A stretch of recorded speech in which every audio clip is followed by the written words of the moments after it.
에베소서는 1장에서 3장까지가 전반부, 4장에서 6장까지가 후반부입니다. 성경을 펼쳐서 읽어보시면 금방 눈에 띄는 특징이 있습니다. 앞부분에서는요, 합니다라는 내용이 많습니다. 예를 들면 여러분은 그 은혜를 인하여 믿음으로 구원 얻었습니다라고 서술하는 거죠. 뒷부분에는 하십시오라고 권면합니다. 부르심에 합당하게 행하십시오라는 식입니다. 앞부분을 문법적으로 직설법이라 할 수 있고 뒷부분은 명령법 문장들이 많습니다. 앞이 신학이라면 뒤에는 윤리고요. 앞에서 하나님이 하신 일을 말하고 이제는 우리가 해야 될 일을 말하기 시작하시는 겁니다. 이제 하나님이 하신 일은 우리는 누구인가? 우리가 하나님의 자녀고 백성이고 상속자 되었다라는 말을 하고요. 그래서 우리는 어떻게 살아야 하는가가 4장부터 나옵니다. 그리스도인의 신분, 이어서 그리스도인의 생활을 말하는 거고요. 앞에서 하나님의 은혜를 말했으면 이제는 사명을 말합니다. 세상적인 말로 하면 앞에가 이론편, 뒤에가 실천편이라고 이해하셔도 좋겠습니다. 이론이 있어야 실천이 나옵니다. 은혜를 알아야 어떻게 살아야 하는 사명이 강조되는 것입니다. 물론 은혜 없이도 순종과 실천을 강조할 수 있습니다. 그러나 잘못하면 그게 강요가 됩니다. 2절 말씀에 모든 겸손과 온유로 하고 오래 참음, 용납 이런 말이 나오는데 여러분 성경이 아니어도 세상에서 겸손, 용납, 참음 많이 말하지 않습니까? 제가 우리 교회학교 교역자들하고도 그런 얘기 나눴습니다. 여러분 교회학교에서 이거 설교할 때에 예를 들면 겸손하세요? 설교하기 쉽습니다. 겸손했던 사람 예화 조지 워싱턴, 슈바이처, 조만식 장로님 얼마나 많습니까?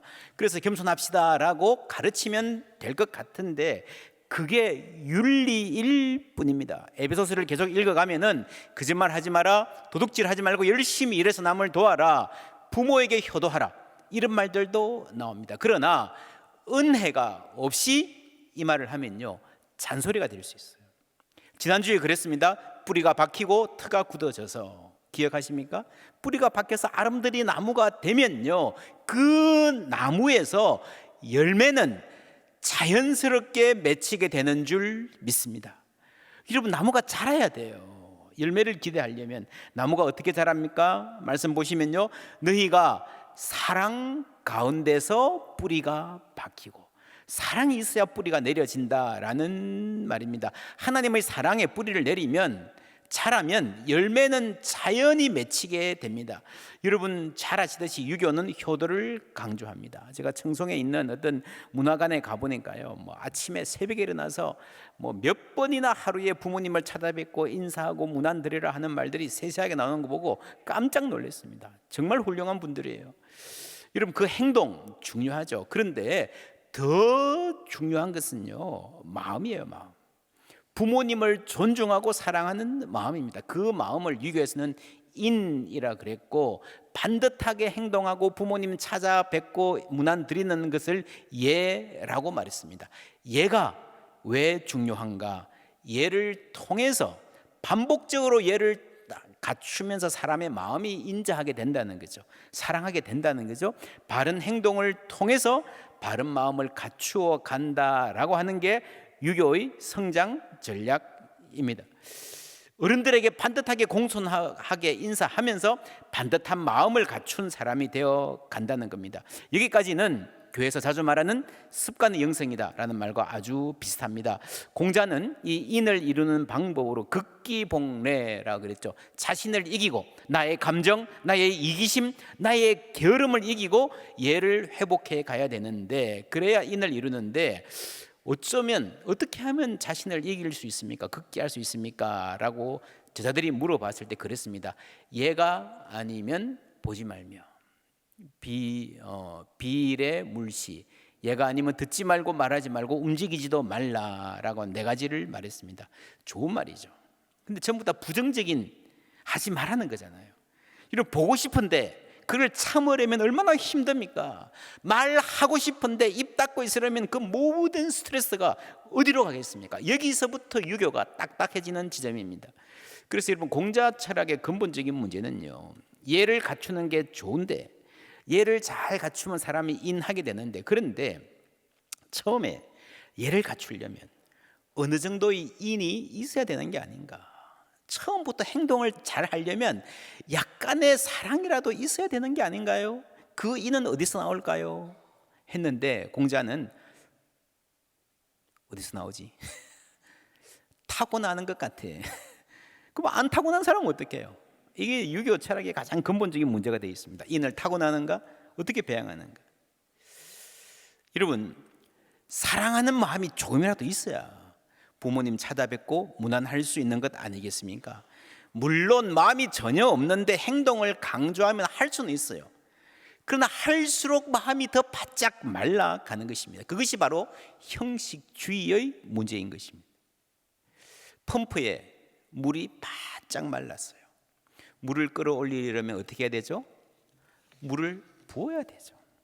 마중물이라 그러지 않습니까? 오늘 성경도 그렇습니다.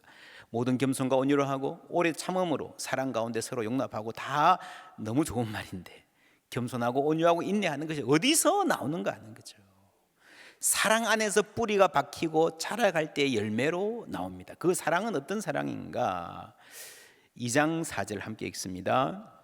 긍휼이 풍성하신 하나님이 우리를 사랑하신 그 큰 사랑을 인하여 그렇죠? 우리를 사랑하신 그 큰 사랑, 긍휼, 우리를 불쌍히 여기는 마음이죠.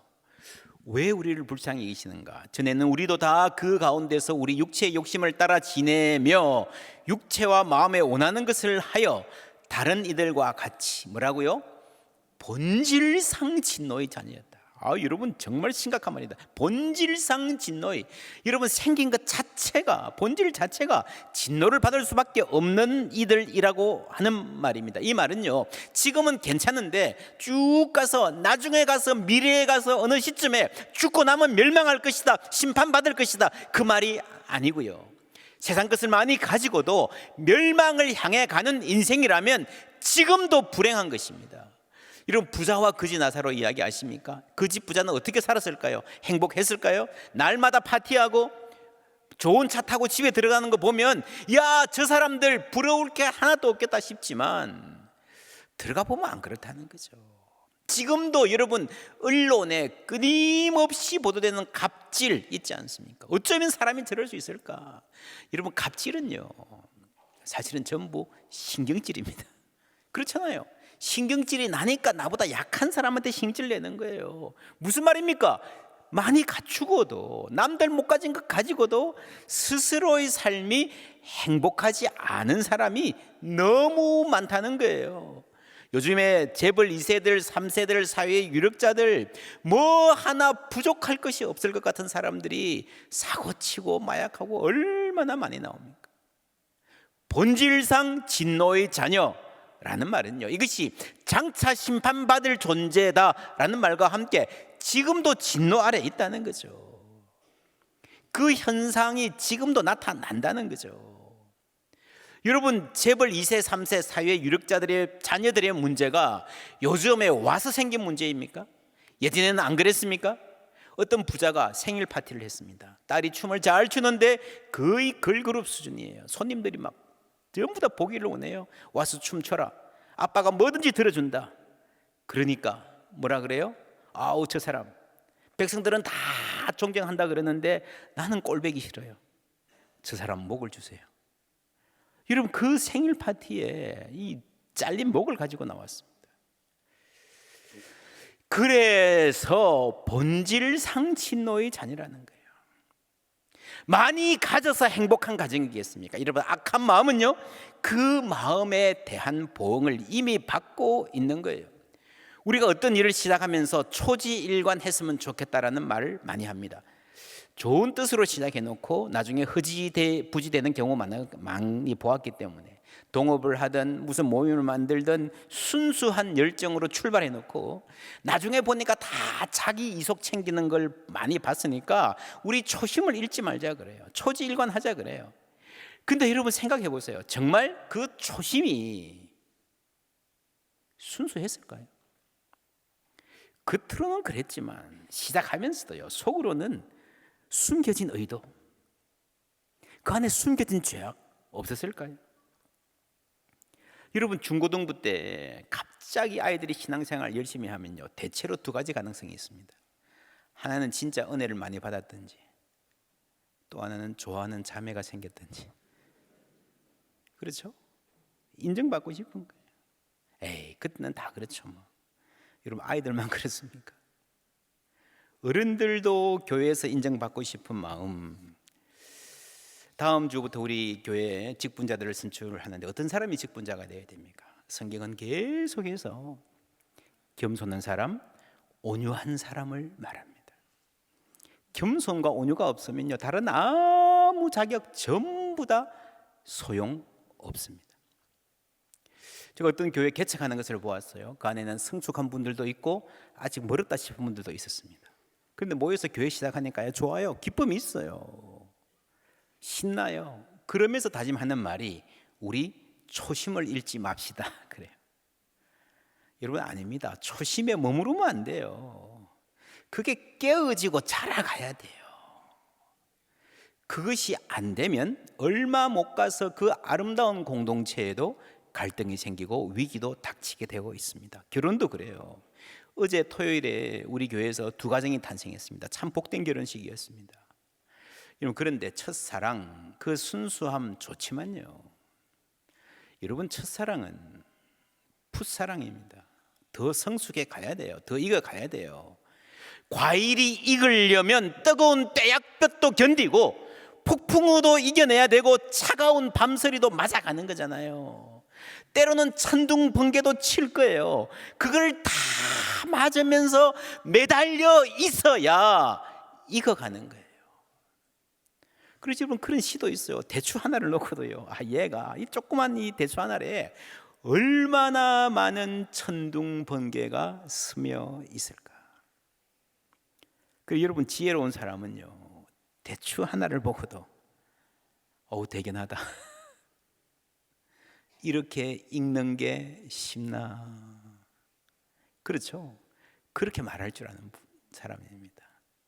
하물며 20년, 30년, 40년 잘 살아내신 부부들 보고 물론 토닥토닥 했지만 사내 못 사내 했지만 그래도 여러분 이만큼 사는 것 여러분 잘하셨습니다. 이만큼 읽는 게 쉽나? 옆에 분에게 한 말씀해 주시겠습니까? 이만큼 읽는 게 쉽나? 아유, 눈물 날라 그래. 그게 결혼 생활입니다. 초심으로는 부족해요. 결혼한 많은 커플들이 얼마 못 갔어요. 그럽니다. 이럴 줄 몰랐다. 결혼 생활이 이렇게 힘들 줄 몰랐다는 거죠. 혹은 당신 그런 사람인 줄 몰랐다. 대부분 그럽니다. 근데 그 중에 좀 성숙한 사람은요, 내가 이럴 줄 몰랐다 그래요. 내가 이렇게 형편없이 속 좁은 사람인 줄 몰랐다. 연애할 때 마음은 하늘의 별이라도 따줄 것 같았는데 결혼하면요, 조그만 거 해달라 그래도 아유 나 피곤해 그러잖아요. 여러분 내가 이럴 줄 몰랐다 그러면요, 참 솔직하고 성숙한 사람입니다. 그런데 공통점은요, 몰랐다예요. 몰랐어요.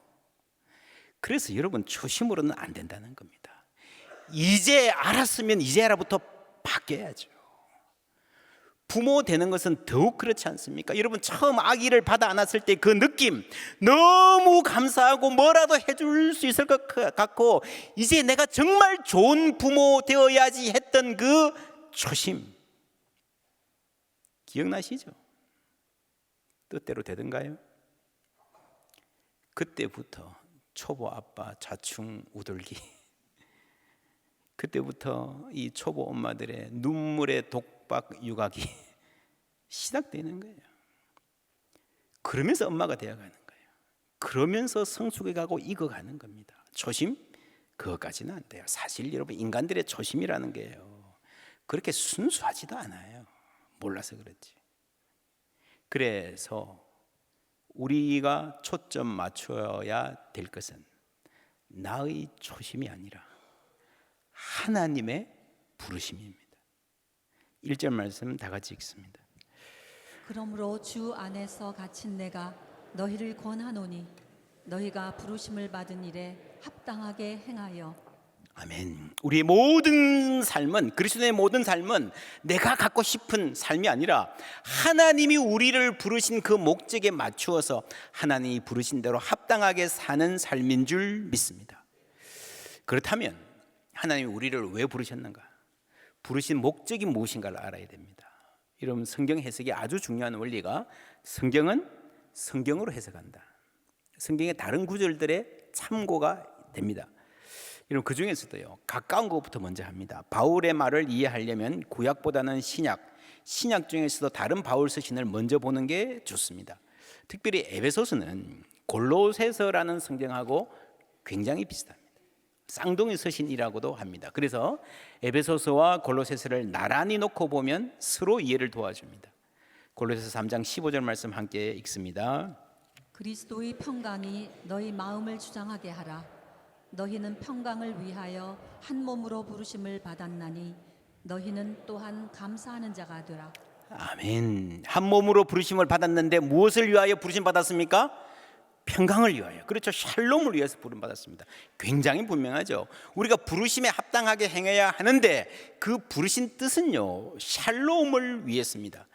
이 샬롬이 뭔가 다시 에베소서로 가서 골로새서의 말씀을 이해하도록 도와줍니다. 그는 우리의 화평이신지라. 같은 샬롬이죠. 평강, 화평 따로 번역했지만 둘로 하나를 만드사 원수된 것, 우리의 모든 적대감을 허무시고 곧 중간에 막힌 담을 뭐로 하셨다고요? 자기 육체로 하셨다.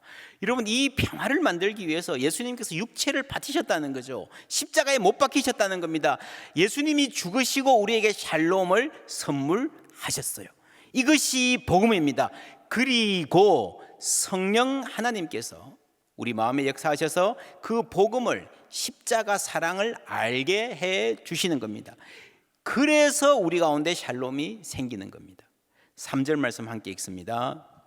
평안의 매는 줄로 성령이 하나 되게 하신 것을 힘써 지키라. 아멘. 힘써 지키라. 모든 노력을 기울이라. 여러분의 교회의 최우선순위가 하나 된 것을 지키는 것으로 해라라고 하는 말씀입니다. 여기서 성령이 하나 된 것을 힘써 지키라라는 말은요, 우리 스스로는 하나 되게 할 능력이 없다는 거죠. 성령이 어떻게 우리를 하나 되게 하시는가 하면요, 그냥 우리가 하나님이 갑자기 우리에게 마음 주셔서 뭐 서로 사랑하게 한다 이 말이 아니고요, 성령께서 예수 그리스도의 십자가의 사랑을 알게 하시는 거예요.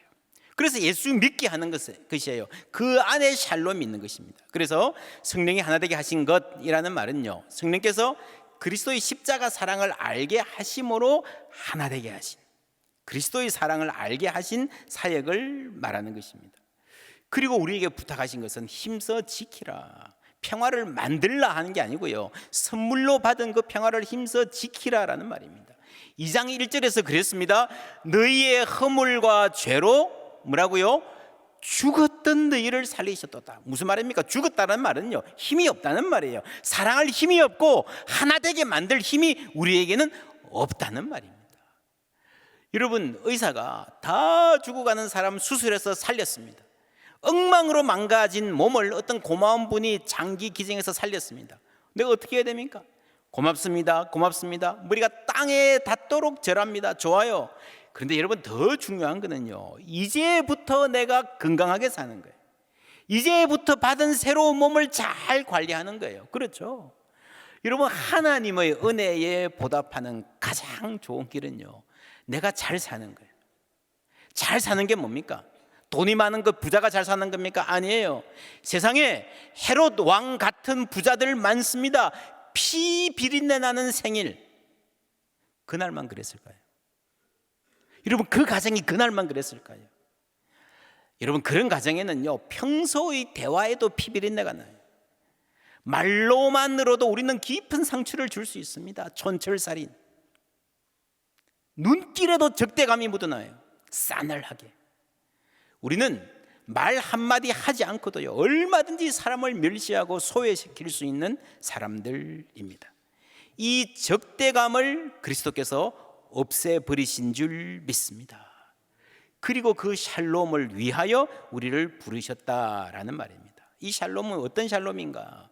어떤 사람은 내 마음 편한 것, 내 마음 잘 챙기는 샬롬을 말합니다. 그렇지 않습니다. 오늘 말씀에 하나님은 만유 위에 계시도다 했습니다. 1장 23절에도 이런 말씀 나왔습니다. 함께 읽습니다.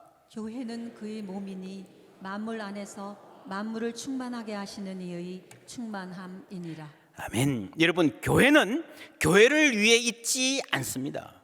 포항제일교회는 포항제일교회 성도들만을 위해 있지 않습니다. 세상 전체를 회복하시는 하나님의 뜻과 계획 가운데 있는 줄 믿습니다. 그 뜻이 뭐예요? 한마디로 말하면 샬롬인 거예요. 그래서 세상 전체의 샬롬을 회복해가는 가운데 우리를 그 약속에 참여하는 사람으로 불러주신 거예요. 목표가, 교회가 있는 목표가 샬롬입니다. 세상 전체의 샬롬입니다. 그래서 그 목표를, 샬롬을 향해서 가는 우리가 먼저 그 샬롬을, 평화를 누려야 되는 거죠. 보여줘야 되는 거죠. 무슨 말인지 아시겠습니까? 예를 들면 여러분이 살롱을 한다 생각하십시다. 술 마시는 살롱 말고 헤어 살롱. 미장을 하는데 미장은 원장님 머리가 폭탄 맞은 것 같아. 누가 가겠어요? 여러분, 아주 멋지지는 않아도요, 최소한 단정한 수준은 돼야 되잖아요. 자, 그러면 미장원 원장이 미인이어야 됩니까? 옷을 잘 입어야 됩니까? 좀 도우면 되겠지만 반드시 그럴 필요 없습니다. 미장원이 인테리어 좋아야 돼요? 요즘 미장원 가면 커피도 주더라고요. 미장원은 커피 맛이 좋아야 된다. 맞아요, 틀려요? 커피는 맛있는데 머리는 좀 그래. 여러분 가겠습니까? 제가 어떤 도시에 가니까 치과병을 막 얼마나 휘황찬란하게 잘 해놨는데, 그런데 이 보는 실력은 별로인 것 같아요. 여러분 가겠습니까? 어떤 교회가 좋은 교회입니까? 멋진 건물, 잘 나가는 사람들이 많이 모인 좋은 프로그램? 여러분 그것도 아닙니다. 하나님 보시기에 좋은 교회는 딱 하나입니다. 샬롬을 누리고 샬롬을 보여주는 교회인 줄 믿습니다. 요한복음 13장 34절 35절 함께 읽습니다. 새 계명을 너희에게 주노니 서로 사랑하라. 내가 너희를 사랑한 것 같이 너희도 서로 사랑하라. 너희가 서로 사랑하면 이로써 모든 사람이 너희가 내 제자인 줄 알리라. 아멘. 너희가 서로 사랑하면, 여러분 이게 선교예요. 우리가 먼저 샬롬을 누리는 거예요. 그리고 교회는요, 세상의 어느 조직과도 다릅니다. 소위 실직을 아무리 잘 내도요, 서로 사랑하지 않는 교회는 좋은 교회 아닙니다. 너희가 서로 사랑하면 이로써 모든 사람이 너희가 내 제자인 줄 알리라. 그렇죠? 우리 샬롬을 향해 있기 때문에 이것이 가장 중요한 사명인 겁니다. 그런데 우리가 서로 사랑하는 이 사랑이 어디서 오는가? 내가 너희를 사랑한 것 같이. 우리 주님이 우리를 먼저 사랑해 주셨습니다. 이게 바로 바짝 마른 우리 마음에 예수님이 부어주신 마중물인 거예요. 할렐루야. 그래서 이제 우리에게도 사랑이 흐르기 시작하는 겁니다. 여러분 오늘 말씀에 겸손해라, 인내해라 그러지만 하나님의 사랑이 없으면 모든 권면은 뭐가 된다고요? 잔소리가 된다. 잔소리가 됩니다. 여러분 사실 세상에서도 그런 말 많이 합니다. 제가 찾아보니까요, 조언과 잔소리의 차이 아주 많아요. 많은 말들이 있는데 가장 많은 거는요, 결국 사랑이에요. 사랑이 있으면 조언입니다. 없으면 잔소리다 그러는데 문제는 그 사랑이 어디서 오느냐 하는 것입니다. 본질이 이긴다, 본질이 중요하다는 말 많이 하는데 그게 어떤 본질인가, 누구의 본질인가를 알아야 돼요. 본질상 진노의 자녀라 그랬는데 사람이 찾는 본질 그거 소용없습니다. 결국에는 사랑이 이깁니다. 하나님의 사랑에는 모든 것을 이기는 힘이 있는 줄 믿습니다. 그것이 하나님의 은혜입니다. 은혜가 있어야 변화됩니다. 그 사랑 없이 그냥 우리의 인격 수양으로, 우리의 어떤 노력으로, 인간적인 프로그램으로 사람의 문제가 해결될 수가 없습니다. 최근 10여 년 사이에 미국에서도요, 이 명상에 대한 관심이 굉장히 높아지고 있습니다. 대표적으로 구글 같은 회사는요, 회사에서 아예 이 명상 클래스를 열어서 아주 적극 권유합니다. 해보니까 생산성이 많이 향상되었다, 회사 분위기가 좋아졌다, 뭐 그런 기사 꽤 많이 났던 것 아마 보신 분들 많이 있을 겁니다. 최근에 도둑맞은 집중력이라는 재미있는 책이 출간됐습니다. 이 책 저자가 샌프란시스코 주립대학 경영학 교수 로날드 폴스의 연구를 이렇게 소개합니다. 로날드는 명상이 도움이 될 수 있다고 생각하고 나도 이에 동의한다. 그러나 명상으로 스트레스와 굴욕감에서 벗어나라고 말하는 전형적인 베스트셀러 책들은 미안하지만 헛소리다. 아이 4명을 키우며 뜨리잡을 뛰는 히스패닉 여성에게 그렇게 말해보세요. 로널드는 스트레스가 그저 생각의 문제일 뿐이라고 말하는 사람들이 특권을 가진 위치에 있다고 말한다. 구글 좀 다니니까 연봉 뭐 한 200만 불 되니까 그 사람들은 쉽게 그렇게 말할 수 있습니다. 그래서 여러분 힘내, 괜찮아, 모든 건 생각하기 나름이야, 마음만 잘 챙기면 돼, 뭐 이렇게 말하는 게요. 이 로날드가 그렇게 말합니다. 잔혹한 낙관주의입니다. 그냥 좀 마음만 잘 다스리면 다 이길 수 있을 거야. 여러분 그럴 때가 있고요, 안 될 때가 있습니다. 기가 막힐 웅덩이와 수렁을 우리를 경험하는 거예요. 예수님은 이런 잔혹한 그리고 나이반 낙관주의를 깨뜨리십니다. 샬롬을 이루시는데 자신의 육체로 화평을 이루셨다. 무슨 말입니까? 예수님의 육체가 깨어지는 그런 엄청난 시련을 통과해서야 우리에게 샬롬을 주실 수 있었다는 거죠. 그리고 예수님의 부르심은요, 세상 전체의 샬롬을 향해서 나아가도록 우리를 부르시는 겁니다. 그냥 내 한 사람 내 마음 편하자, 그게 평화가 아니라는 겁니다. 샬롬이 뭡니까? 다시 정리하면 모든 관계에 적대감이 없을 뿐 아니라 서로를 기뻐할 수 있는 상태라고 했던 거 기억하실 겁니다. 하나님과 이웃과 자연과 그리고 자신과. 나를 사랑하기 힘든, 그렇죠, 그럼 샬롬이 없는 거예요. 자연을 파괴하지 않을 뿐 아니라 우리가 자연을 즐길 수 있어야, 그 아름다움을 누릴 수 있어야 진짜 샬롬이에요. 이웃과의 관계도 마찬가지입니다. 근데 여러분 이 관계들이 다 엉망인데 내 마음만 평안할 수 있을까요? 아닙니다. 여러분 가정이 그렇게 시끄러운데 내 마음만 편하겠다, 그거는요 이기적인 거예요. 이 사회에, 이 나라에, 이 세계에 이렇게 아픈 일이 많은데 우리만 교회에 모여서 우리끼리 그냥 우리만 평안하자, 이게 아니라는 거예요. 그래서 여러분 보세요. 많은 종교들이 마음 챙김을 하고자 하는 종교들은요, 종교에 헌신한다 그러면 딱 뭐부터 하는가 하면 출가예요. 출가. 그렇죠, 출가가 기본이야. 왜냐하면 막 얽혀 있으면 이게 마음의 평화가 없으니까 돌을 닦으려면 다 끊어내야 돼. 종교에 헌신한다는 거는요, 이 끊어내는 거예요. 세속의 인연을 끊어내는 거예요. 여러분 성경은 정확하게 반대 방향으로 갑니다. 에베소서 읽어보세요. 전부 다 연결되는 이야기, 연결되는 이야기. 옛날에는 관계 없었던 사람이 형제가 되고 그 형제의 아픔이 내 아픔이 돼서 이 아픔이 늘어나는 이야기예요. 3장 6절 함께 읽습니다. 이는 이방인들이 복음으로 말미암아 그리스도 예수 안에서 함께 상속자가 되고 함께 지체가 되고 함께 약속에 참여하는 자가 됨이라. 아멘. 그렇죠? 함께. 옛날에는 따로 고립됐던 사람들이 함께 연결되는 게 복음입니다. 그러면서 함께 지체가 되고 함께 아픔과 기쁨을 함께 하고요, 함께 상속자가 되고, 지난주 이야기했습니다. 여러분 그 엄청난 상속을, 무한한 영광을 함께 누리는 거예요. 그리고 함께 약속에 참여하는 자가 된다. 이 말은요, 상속자는 그냥 받는 거예요. 그런데 약속에 참여한다는 것은요, 그걸 함께 만들어가는 겁니다. 우리의 기업 대신 하나님 안에서 우리가 함께 그 길을 걸어가는 거예요. 아브라함을 부르셔서 만유의 상속자로 세우셨고 또한 순례의 길을 걷게 하셨어요.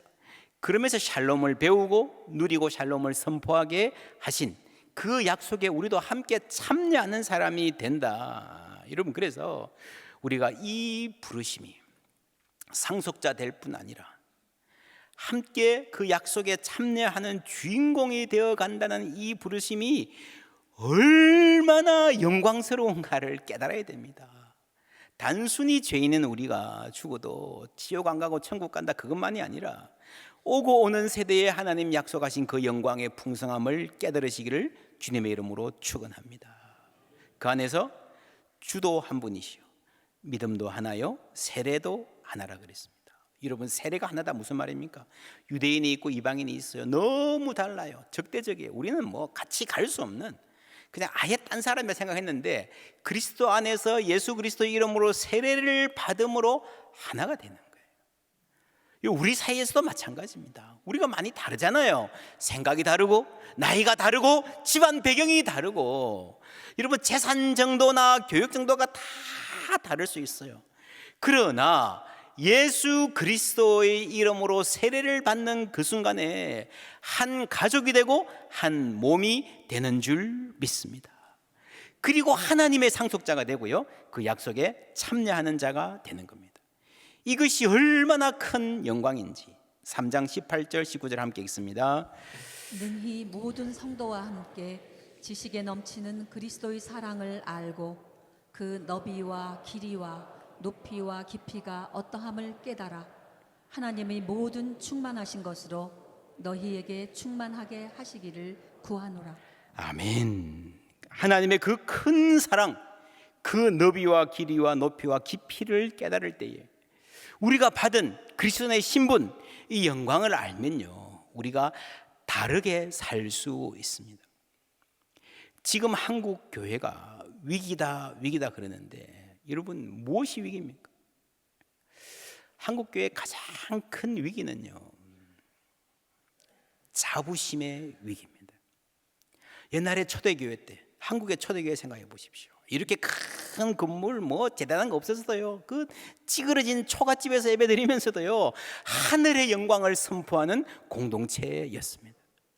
그렇잖아요. 지금은 우리가 많이 가지고도 세상에서 뭐 욕 좀 한다고요. 물론 뭐 들어야 될 욕도 있습니다만, 하나님의 자녀된 사람들이 그 영광을 모르는 거예요. 특별히 주의 종들이 내 교회가 좀 작다고 요즘에 세상에서 좀 뭐라 그런다고 하나님의 자녀된 주의 종된 영광과 자부심을 잃어버리는 것, 여러분, 그것이 가장 큰 위기입니다. 에베소서는 교회의 영광을 말합니다. 큰 교회, 뭐 잘 나가는 교회만 아니라 모든 교회에 주신 영광. 여러분, 내가 비록 이 산골짜기에서 조그만 목회하지만 하나님의 복음을 들고 사람 앞에 선포한다는 것의 영광을 아는 주의 종들이 이 땅에 일어나기를 원합니다. 우리 모든 그리스도인들이 그 하나님의 영광의 기가 막힌 풍성함을 알기를 축복합니다. 우리 자녀들이 내가 세상 끝 좀 못 가져도 하나님 자녀된 자부심으로 충만하기를 바랍니다. 그러면 다르게 살 수 있어요. 여러분, 겸손해라 그러는데 어떻게 겸손해요? 자부심이 없는데. 여러분, 사람이 교만한 거는요, 불안해서 그러는 거예요. 멸시받을까 봐, 내가 진짜 별것 아닌 게 드러날까 봐 자꾸 교만해지는 거예요. 하나님 자녀된 말할 수 없는 영광과 자부심 우리에게 공급해 주시기를 주님의 이름으로 축원합니다. 내가 교회에서 뭐가 돼서가 아니고요. 그래서 교회에서 가장 중요한 거는요, 세례예요, 세례. 내가 세례받고 죄인의 길에서 돌아서서 하나님 자녀된 그 영광, 하나님의 상속자, 하늘에 속한 모든 신령한 복을 누리게 된 그 자부심, 그 자부심으로 충만하다면 이미 우리는 말할 수 없는 복을 받은 사람인 줄 믿습니다. 그 안에 하나님의 샬롬이 있어요. 그렇게 살아가는 공동체가 세상의 샬롬을 만드는, 이 세상에 하나님의 사랑, 그리스도의 평화, 성령의 위로를 전하는 교회가 될 줄 믿습니다.